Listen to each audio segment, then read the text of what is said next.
Seja muito bem-vindo, seja muito bem-vinda a mais um vídeo para esse canal. Eu sou Ronaísa Alves, especialista em recolocação profissional, e se você está em busca de uma nova oportunidade de emprego, quer elevar o seu nível de empregabilidade, aprender mais sobre LinkedIn, currículo, se inscreve nesse canal e ativa as notificações para você receber o aviso toda vez que eu trouxer um conteúdo novo aqui para o YouTube. E hoje vamos fazer um vídeo completamente diferente. Hoje vai ser um Isa Responde. Ontem eu abri uma caixinha de perguntas lá no meu Instagram, pedi para as pessoas colocarem as suas dúvidas que eu iria responder todas as perguntas nesse vídeo. Então vem comigo! Se você ainda não me segue nas minhas redes sociais, eu vou deixar aqui na descrição desse vídeo todas as minhas redes sociais, vai passar aqui na tela o meu arroba do Instagram, porque lá eu produzo conteúdo com maior frequência. Então, se você quer se aprofundar mais nesses assuntos a respeito de carreira, entrevista de emprego, empregabilidade, me segue nas minhas redes sociais. Então, vamos à primeira pergunta. Me dê exemplos práticos de como responder perguntas de uma entrevista de emprego. Essa pergunta ela é muito ampla. Se eu fosse trazer várias demonstrações práticas de como responder, teria que ser um vídeo ou mais de um vídeo só para esse conteúdo, só respondendo essa pergunta. Mas essa pessoa veio até o meu direct e falou que a maior dúvida dela era com relação aos resultados, quando o recrutador pergunta os resultados ou como ela contribuiu na última empresa que ela trabalhou. Partindo desse pressuposto, partindo dessa ideia, eu vou trazer um exemplo meu.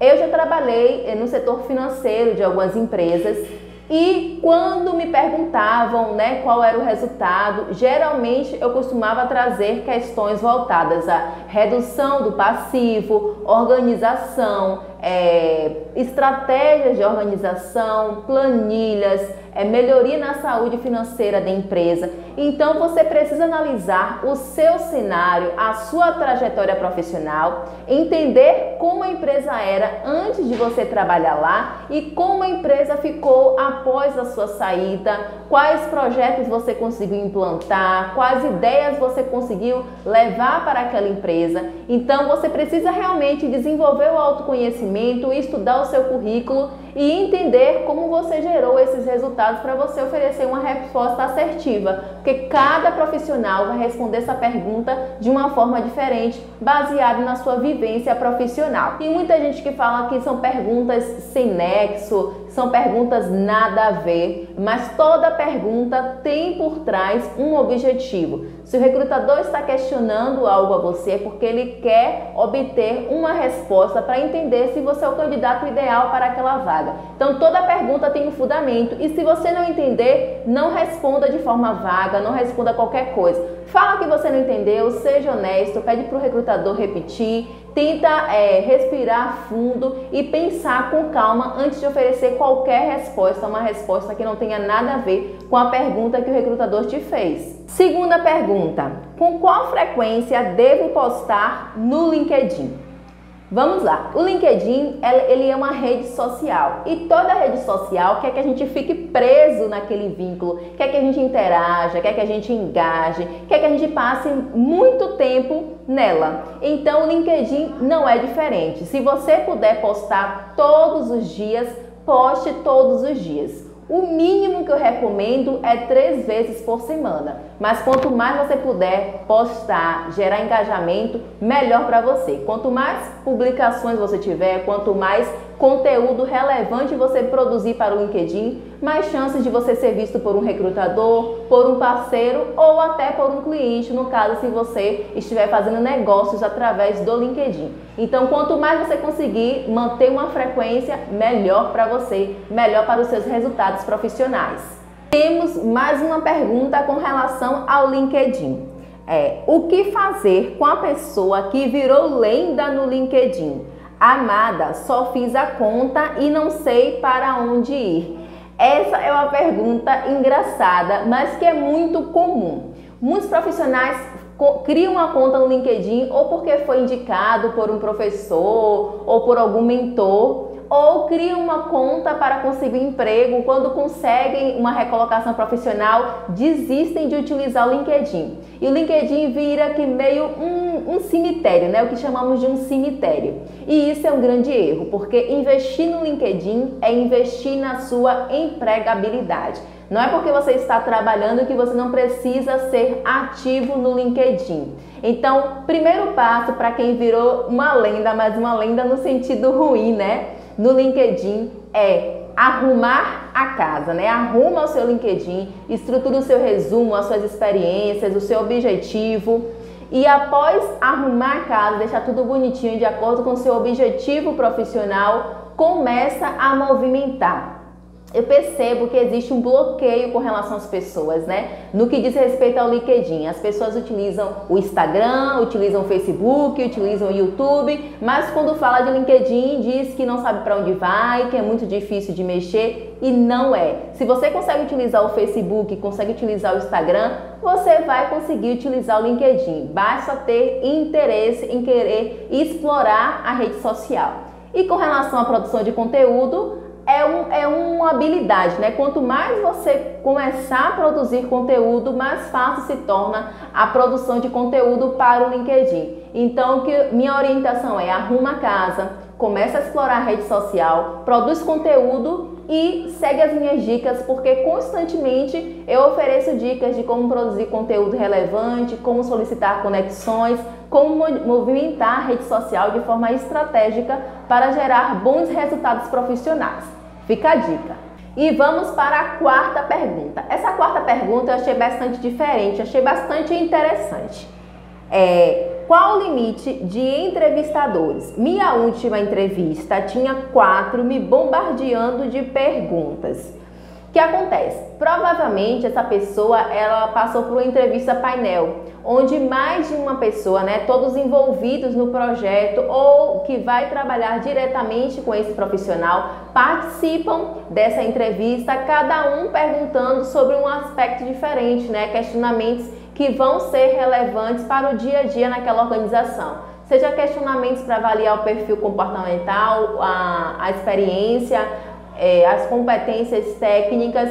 Então, provavelmente foi esse tipo de entrevista. Mas respondendo a pergunta dela, não existe um limite de entrevistadores. Provavelmente é o gestor de recursos humanos, o gerente do setor, supervisor, pessoas realmente que estão envolvidas e vão trabalhar diretamente com esse profissional. Eu sei que esse tipo de entrevista costuma deixar o candidato um pouco mais nervoso, um pouco mais apreensivo, mas o ideal é você realmente se preparar, porque cada vez mais as empresas estão inovando no processo de recrutamento e seleção e precisamos estar preparados para ser bombardeados de perguntas e ter ótimas respostas para oferecer naquele momento. É claro que um bom recrutador, ele percebe quando o candidato está apenas nervoso ou quando o candidato realmente não tem conhecimento técnico ou não tem um perfil comportamental adequado para preencher aquela vaga. Então, tudo isso é analisado no momento da entrevista. Como ser bem-sucedida em um vídeo de apresentação quando a empresa solicita? Vídeo de apresentação já é algo que está mais presente no nosso cotidiano, né? Já se tornou uma realidade. A maioria das empresas solicitam esse vídeo de apresentação. E um grande erro que eu percebo, até quando alguém me envia o vídeo de apresentação para poder avaliar se está interessante, se está bacana, é que as pessoas começam a ler o currículo durante o vídeo e aí começam a gaguejar, fica uma coisa robótica. E eu fico pensando, por que eu utilizei esses 2 minutos, 1 minuto e meio para ler o currículo, se provavelmente o recrutador já viu o seu currículo ou você vai enviar o seu currículo junto com o vídeo de apresentação. Então esse espaço, esses 2 minutos para você se apresentar em forma de vídeo, utiliza para você explorar suas competências técnicas, falar de alguma experiência que tem muita compatibilidade com aquela vaga, enfatizando os resultados, Fala também da sua formação acadêmica, mas dá ênfase nas suas competências, explora o porquê você quer fazer parte daquela organização, o que você tem a agregar se você for contratado, o porquê você está se candidatando naquele processo seletivo. Então não é ideal que você fale a mesma coisa do currículo. Explora aquilo que você colocou de forma rasa no currículo ou aquilo que você não pôde colocar no seu currículo como interesse em fazer parte daquela empresa.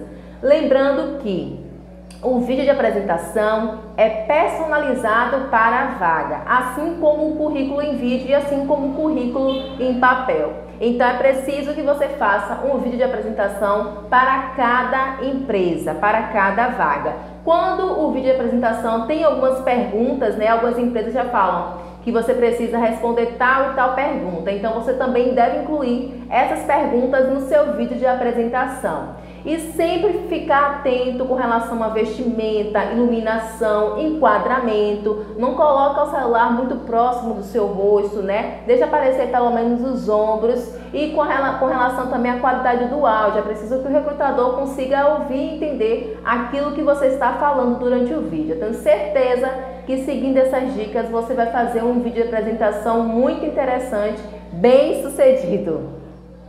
E a última pergunta para a gente fechar com chave de ouro, a sexta pergunta, que eu acredito que também vai ser a dúvida de muitos profissionais que não têm experiência, é a seguinte: sem experiência profissional, como destacar trabalhos voluntários e etc. no currículo? Vamos lá.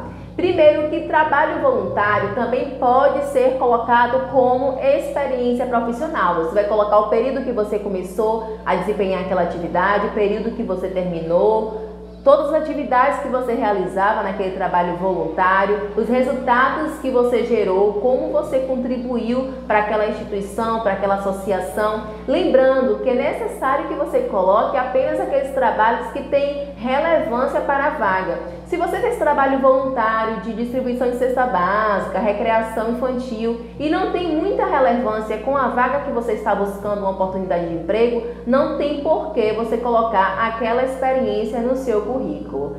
Quando você não tem experiência, é bom que você explore também cursos que você já tenha feito, suas competências técnicas, e você também pode colocar a sua vivência. Por exemplo, você não fez necessariamente um trabalho voluntário em uma instituição, mas você já prestou consultoria para alguma empresa, você tem como provar isso, você tem resultados, você já reformulou o currículo, você já fez atividades que geram uma vivência naquela área, você pode colocar também essa experiência, como vivência. Você pode colocar isso no seu resumo profissional, no seu resumo das qualificações, você fala dessa sua vivência, dessa sua experiência.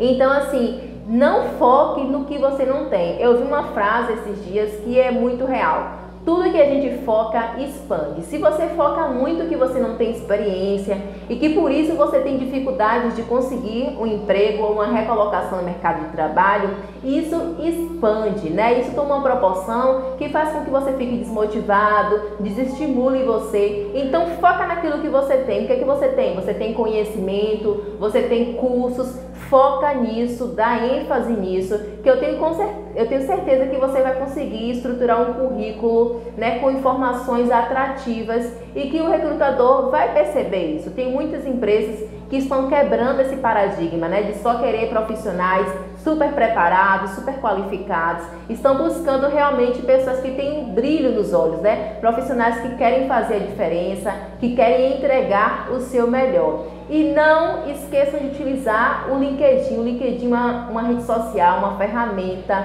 que, se usado com muita estratégia, pode gerar ótimos resultados, porque você produz conteúdo, você mostra o quanto você tem conhecimento naquela sua área. Então utilize também o LinkedIn de forma estratégica. Se você gostou desse vídeo, se você também tinha uma dessas dúvidas, então deixa o seu like, compartilha muito esse vídeo, deixa aqui nos comentários se você tem alguma outra pergunta que eu respondo também nos comentários ou faço um vídeo só respondendo a sua pergunta. Gratidão por vocês terem assistido esse vídeo até o final, um grande beijo e até a próxima semana.